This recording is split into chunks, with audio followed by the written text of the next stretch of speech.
Olá, programa Cidadania Consciente, mais uma vez com você, um programa voltado para debater temas ligados à nossa região e também temas que são referências do Brasil. Hoje, para conversar conosco, o professor Rafael Clemente, ele vai abordar dois importantes assuntos que estão na pauta política do nosso país. A questão da escola sem partido e a última medida provisória do governo referente a mudanças do processo educacional curricular no ensino médio. Professor Rafael, que alegria, tudo bem? Tudo bem, na medida do possível, dentro dessa conjuntura que nós encontramos no país, mas tudo na luta, tudo seguindo. Pois é, eu quero agradecer o senhor aceite a participação nesse programa, lembrar que você vai conversar com os ouvintes que certamente tem muito a perguntar sobre essa proposta político-pedagógica de escola sem partido. Uma primeira pergunta: educar para quê? É uma boa pergunta. A educação ela é um princípio básico e ela tem o objetivo do pensamento crítico e da libertação. Todo aquele que busca um determinado conhecimento, ele busca em prol de um bem, não só pessoal, mas de um bem para toda a sociedade. Então, educar é um processo constante de aperfeiçoamento, de leitura da realidade e de busca de conhecimento. Agora, Exato. Nesse contexto, escola sem partido, como que surge essa proposta, que agora é um projeto de lei, já tem número, marca, né, de 193/2016. Como que surgiu essa ideia de escola sem partido? O Escola Sem Partido, ele aparece, ele é potencializado nos últimos anos através das redes sociais, mas ele é um movimento, vamos dizer assim, que surge no Rio de Janeiro por um grupo de alunos, tanto da UERJ quanto da PUC Rio, muito baseado na leitura que o Olavo de Carvalho faz da escola no Brasil e no mundo. Mas ele também não é um movimento só do Brasil. Ele é um movimento que foi disseminado em algumas escolas dos Estados Unidos, que buscava obter uma escola que não fosse uma escola partidária. Bom, é assim que ele surge nesses dois pontos, né? Estados Unidos e Brasil, e aqui eles vão, esse grupo que se diz Escola Sem Partido, eles vão beber muito no Olavo de Carvalho. Né? Esse pensador, educador, Olavo de Carvalho, ele tem uma escola, o referencial, será que ele conheceu Paulo Freire e outros educadores, Darcy Ribeiros e outros referentes? Será? Eu tendo a crer, Zezinho, que ele conhece de nome, né? Uhum. É impossível você ser de uma área da educação e não conhecer esses pensadores, esses filósofos, Darcy Ribeiro. É impossível, né, não ser da área e não, pelo menos, ter ouvido falar desses nomes. Mas a obra, possivelmente não. Para que o ouvinte compreenda, quando você fala assim, escola sem partido, foi uma nomenclatura criada estrategicamente para ter um marketing de pegada, mas eu vou pedir ao professor que desenhe um pouco assim, em síntese, a filosofia da proposta, para que depois a gente comece a desmontar as contradições que ela vai trazer em cima daquilo que você falou, para que serve a educação. Sim. Mas o que eles querem, afinal? A princípio, o Escola Sem Partido, que hoje tem site, tem uma diretriz, ele defende, ou melhor, ele enxerga a educação como se a educação fosse algo tipicamente militante, né? Então ele olha para a escola e ali ele percebe, vamos dizer assim, percebe não no sentido material da coisa, mas mais no campo imaginário, que todo professor é um alistador, né, ideológico, tanto que esse é um dos pontos que vai direcionar a matriz do Escola Sem Partido, e ao mesmo tempo, subjetivamente, ele percebe o aluno como sendo algo ou alguém incapaz de fazer uma leitura daquilo que é proposto em sala de aula de forma crítica, né? Então, ele faz essa leitura da figura do professor como autoridade máxima e que é um potencializador da militância ideológica, seja ela qual for, e o aluno sendo um agente passivo que não consegue filtrar e não consegue fazer uma análise crítica daquilo que foi proposto em sala de aula. A gente percebe que a sociedade cresce, evolui, né, questiona. Não é subestimar o estudante, né, aquele aprendiz que está ali, em tentar anular o que ele pensa. Nós vamos pegar até um exemplo. Nós estamos vendo agora, sobretudo no Sul, uma movimentação, mais recentemente, nós vimos aqui no próprio estado do Rio, que adolescentes de 14, 15, 16 anos, eles estavam discutindo a questão de uma escola comprometida, uma reforma educacional, sim, ocupando as escolas. Sim. Não é subestimar essa meninada, dizer que ele está sendo doutrinado? É completamente. É completamente nesse sentido, né? Porque hoje nós temos uma juventude, e eu falo isso porque eu estou em sala de aula e acompanho o processo dos meus alunos, nós temos uma juventude que ela é completamente antenada em todos os pontos que acontecem da política ou do esporte no mundo, né? Então o nível de informação que eles recebem é muito grande e eles são, sim, pessoas críticas. Então o Escola Sem Partido, de uma determinada forma, ele subestima essa capacidade dessa juventude que está aí em movimento. Nós sabemos que nessa proposta de lei, ela tem um referencial voltado muito para a questão da família. Sim. É como um parâmetro maior de uma sociedade que precisa ser trabalhada. O que você tem... Qual é a sua observação nesse aspecto? Olha, o Escola Sem Partido ele tem, inclusive, um item que diz que o professor deve respeitar a posição moral dos pais. Como se a educação fosse algo que, ao invés de preservar os laços familiares, ela fosse interferir de forma negativa nesses laços. Quando, na verdade, não é assim. Não é. Professor, a conversa está boa, nós vamos chamar um breve intervalo e nós vamos aprofundar um pouco nessa sociedade plural, onde os arranjos familiares, eles são diferentes. Eu vou até arriscar dizer aqui, aquela educação familiar, doméstica, ela, do jeito que está a sociedade hoje, ela não atende os parâmetros para que essa pessoa, esse adolescente, essa criança, seja um cidadão de fato. Daqui a pouco nós voltamos com o professor Rafael Clemente.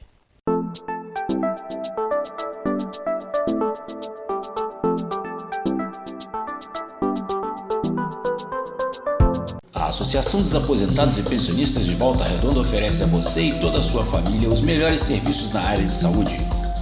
A AAPVR conta com especialidades médicas nos centros de saúde de Volta Redonda e Barra do Piraí, onde você, associado, além de não pagar pelas consultas, ainda recebe descontos em diversos tipos de exames. E mais, você não precisa ser aposentado ou pensionista para garantir esses benefícios. Seja um associado contribuinte. Saiba mais em aapvr.org.br. Associação dos Aposentados e Pensionistas de Volta Redonda. Administração Ubirajara Vaz. O Sindipaz informa que, por determinação judicial, não será permitido o embarque nos coletivos das linhas municipais de Volta Redonda a passageiros com idade superior a 65 anos que não esteja portando o cartão de melhor idade a partir de 16 de novembro de 2016. O objetivo da presente decisão é evitar que fraudes aconteçam por pessoas que não sejam beneficiárias da gratuidade concedida aos idosos. Dessa forma, se você é morador do município de Volta Redonda e possui 65 anos ou mais, procure o posto de atendimento do Sindipaz mais próximo e faça logo o seu cartão. Informou Sindipaz. Eu sou do sul do Brasil, mas o uniforme fez com que aqui fosse o meu lar. Foi a melhor escolha que eu já tomei na minha vida. Hoje eu sou muito realizada. A cada dia fazendo o que eu amo, eu tenho mais certeza de que esse é o caminho certo.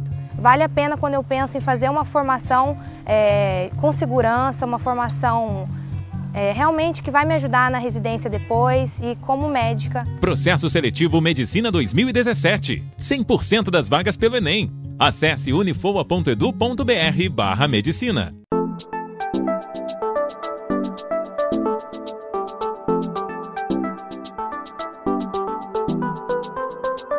Programa Cidadania Consciente, voltando, uma conversa muito interessante sobre escola sem partido com o professor Rafael Clemente, que é professor, mestre em Ciências Sociais, e nós estamos aqui aprofundando então essa questão. Professor, nós falamos da questão da família e a ligação da escola sem partido. O senhor estava comentando algo? Sim. A educação, ela é algo positivo em todos os seus sentidos. Pensar que ela pode interferir de forma negativa dentro do núcleo familiar é, inclusive, subjugar a capacidade de pais e alunos de se relacionar e de conversar sobre determinados temas que a escola mostra. Então, o Escola Sem Partido ele faz essa leitura de forma conservadora, de forma a não respeitar os novos arranjos, como você citou, das famílias do século XXI. Né? Então, é a própria concepção de família que está em jogo. Além disso, é a própria concepção do respeito ao próximo. Perfeito. A diferença, né? A diferença, a diversidade, a pluralidade de concepções. Então, é engessar o conceito de família num determinado conceito que a gente percebe pela história da humanidade que é um conceito que, embora a gente tenha que respeitar também a tradição dessa família cristã, com pai, homem, mulher, aí tem todo o debate de gênero também que tem que ser feito, a gente respeita esse arranjo, mas a gente também tem que respeitar os novos arranjos das concepções novas da família. Você foi muito preciso ao fazer essa abordagem. Se olhava recentemente um referencial de liderança mundial, um papa dos mais dialogal, né, ecumênico, interreligioso que nós já acessível. Tivemos, ele percebe a necessidade desse diálogo com o diferente. Eu fico até imaginando, eu sou cristão católico e faço questão de dizer isso, a igreja, de forma hegemônica, no processo educacional, colaborou muito com a nossa história. Teve alguns senões, né? Teve questões, mas ao longo da história ela vem até pedindo perdão e fazendo correções importantes. A religião e a escola sem partido, combinação não vai haver? Há um medo? Tem alguma coisa por trás? Olha, esse tema específico da religião no Escola Sem Partido, ele é até mais complexo. Por quê? Há uma contradição, porque o Escola Sem Partido ele é maciçamente defendido por religiosos, que pregam, inclusive, o Escola Sem Partido, mas também uma educação laica. Embora, quando a gente começa a analisar e esmiuçar o Escola Sem Partido, a gente vai chegar à conclusão que a tentativa de suprimir determinados assuntos leva à potencialização de outros assuntos. Né? Então, por exemplo, a maior parte das câmaras de vereadores do Brasil rejeitou a proposta de se debater gênero. Bom, a quem essa proibição interessa? Ao mesmo grupo que defende o Escola Sem Partido. Agora, a gente tem que fazer uma distinção, e aqui em Volta Redonda nós tivemos um embate muito forte, até porque no embate apareceu a incompreensão do que é, quando a gente fala de gênero, dá a impressão que, do jeito que as pessoas falam, e nós tivemos a presença de um religioso referente, o padre Juarez, na Câmara, o próprio procurador federal, tentando esclarecer os vereadores e quem estava lá, que o desejo não era agora que o menino ou a menina fizesse escolha. Não é isso. O que está na questão é o respeito à dignidade da pessoa. Exatamente. Nesse sentido, dá para trabalhar. Sim, mas a agenda conservadora que a mesma agenda que dá base ao Escola Sem Partido foi tão grande, tão forte, que o próprio debate, de se ter um debate, caiu por terra. Pronto, você falou de uma questão do debate. No caso, o próprio governo federal, Sim. daqui a pouco nós vamos falar de uma medida que veio goela abaixo. Sim. Os próprios deputados, a sociedade, no seu conjunto, não está discutindo isso. Não. Ela foi pega, de certa forma, um grupo fez a proposta, que Sim. tem todo o direito de fazê-lo. Mas nós precisamos ampliar esse debate. Por isso que nós estamos aqui dialogando com você, para compreender os senões da escola sem partido. E eu vou até, professor, me permite... Claro. Eu tenho uma experiência educacional no campo popular, que eu participo com outros 15 a 20 educadores, de uma escola chamada Pré-Vestibular Cidadão. Sim. Nesse caso, essa escola que quer ajudar uma compreensão da sociedade, ela vai ser banida? Olha, Zezinho, é uma questão complexa. A gente não sabe o que está por vir. Mas eu acredito, e como você disse que determinados setores da sociedade não estão debatendo esses temas que nós estamos abordando agora, a gente tem que fazer algumas ressalvas, né? Por exemplo, nós aqui de Volta Redonda conhecemos bem o pré-vestibular e sabemos que a trajetória dele é uma trajetória que vai além da inserção do ser humano, do jovem, na universidade, vai até depois disso. Eu conheço vários que adentraram nas melhores universidades federais do Brasil, e o debate que eles fazem dentro da universidade é muito fruto desses locais onde eles frequentaram, ou melhor, dessa escola e das outras escolas. E é no espaço eclesial. Exatamente. A própria igreja percebe a importância e cede o local, né? Por isso que é uma situação complexa, porque você tem religiosos defendendo um determinado movimento que vai contra um princípio democrático, mas você também tem religiosos que aparentemente cedem, né, aquilo que acreditam, ou os espaços, para uma determinada forma de cidadania e de vida que é muito louvável, né? Então, por isso que a educação é muito complexa, né? Pois é, você fala que educação é complexa, ela envolve a sociedade como um todo, e para falar um pouco desse envolvimento da sociedade, no próximo bloco, a gente fecha a questão da escola sem partido e dá um passo a mais, professor, numa questão também extremamente preocupante, que é uma proposta de reforma educacional para o ensino médio. Um breve intervalo, daqui a pouco nós voltamos. Então.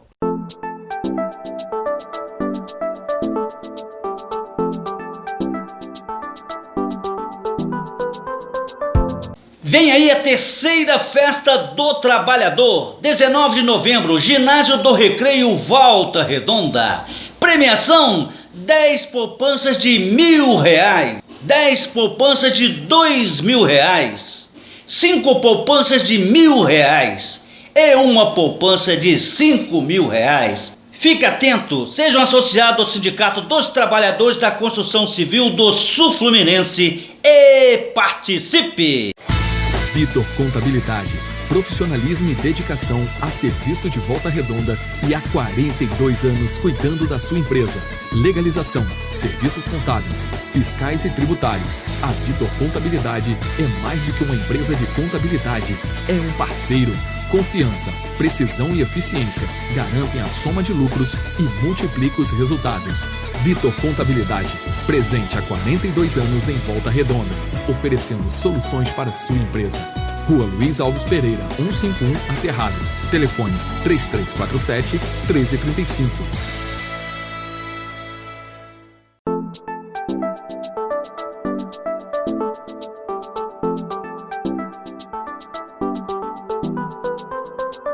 Programa Cidadania Consciente, voltando no bloco final, na conversa com o professor Rafael Clemente.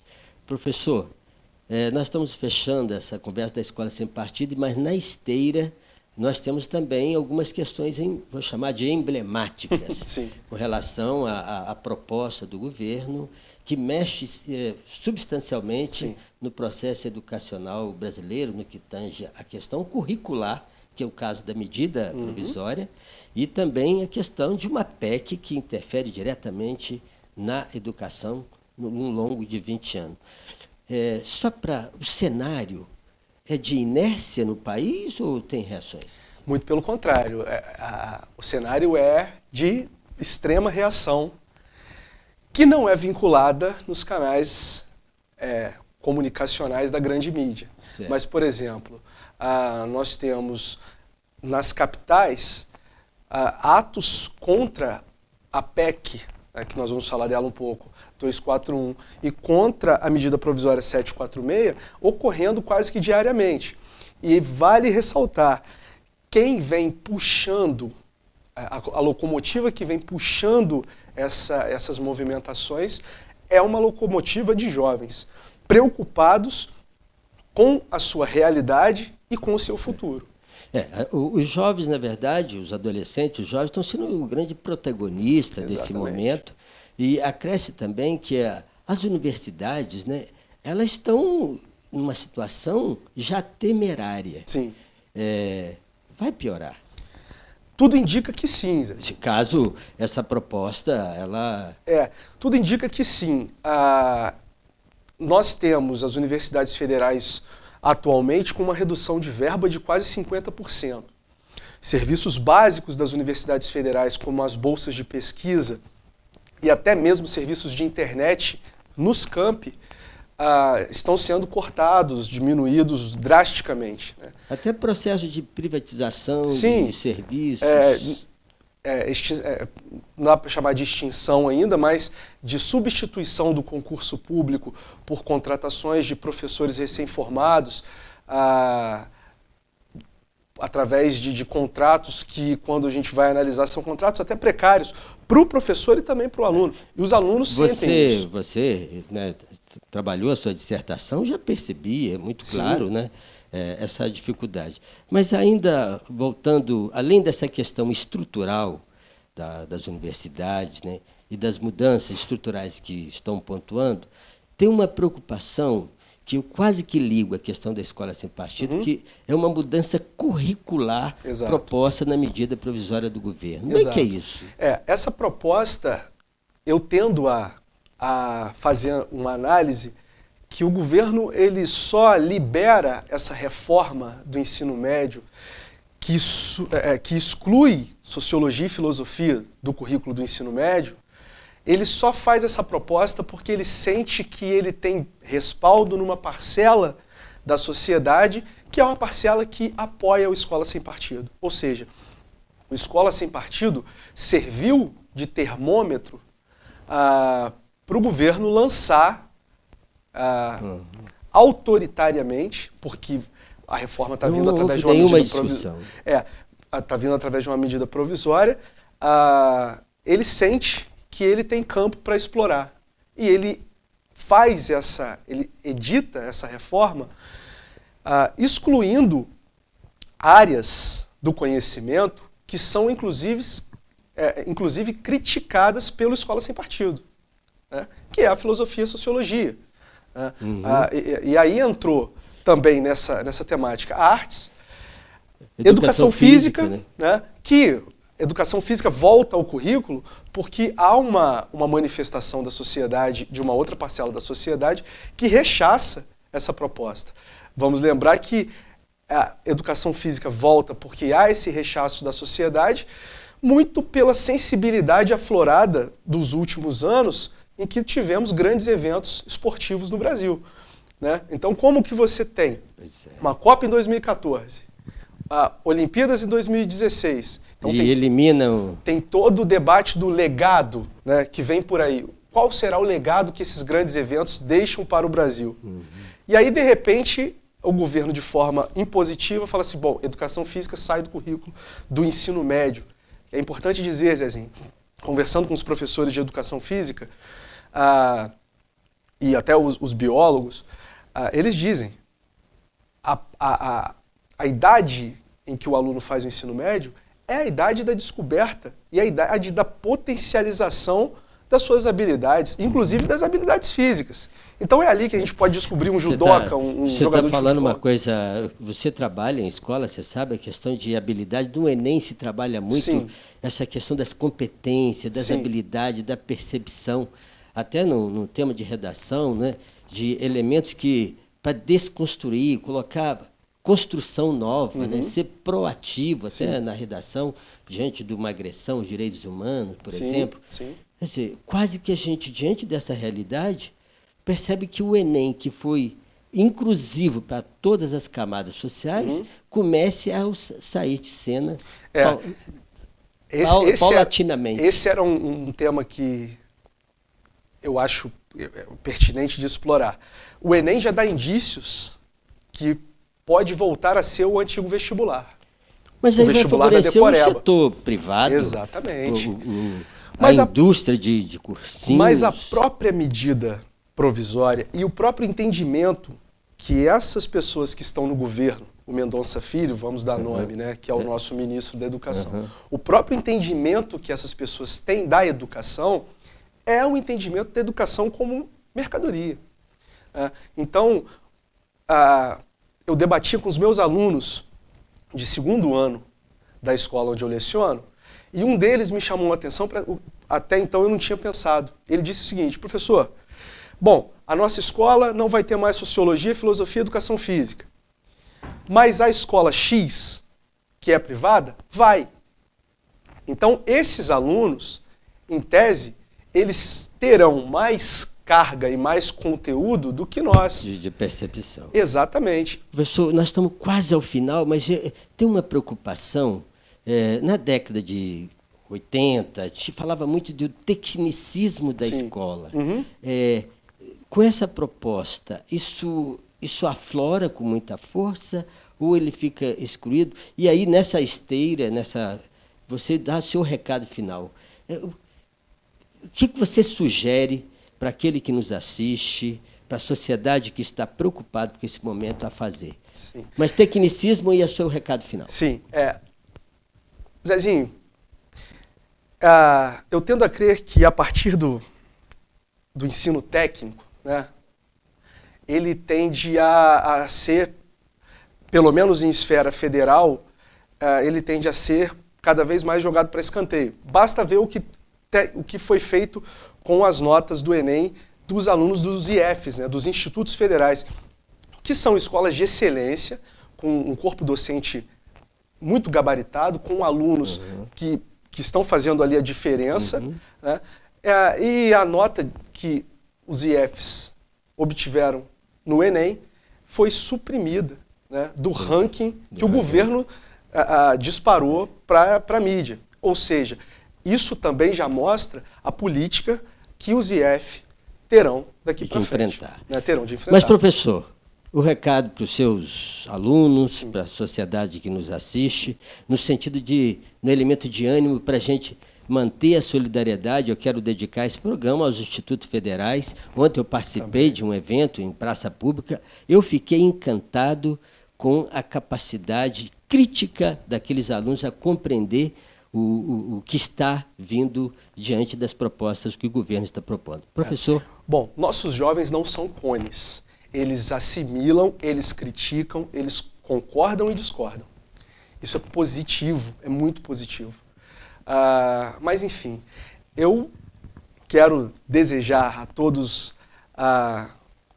felicidade na vida e fechar com uma frase do Ariano Suassuna. Certa vez perguntaram ao Ariano Suassuna como ele enxergava a realidade, mas ele diz o seguinte: olha, eu não sou um pessimista porque os pessimistas são amargos, mas também não sou um otimista porque os otimistas são inocentes. Eu quero crer que eu sou um realista esperançoso. E eu acho que é isso. A gente tem que ter esperança e a esperança advém com lutas. Pois é. Realista e esperançoso. O programa Cidadania Consciente retorna na próxima quarta-feira. Até lá. Obrigado, professor. Eu que agradeço.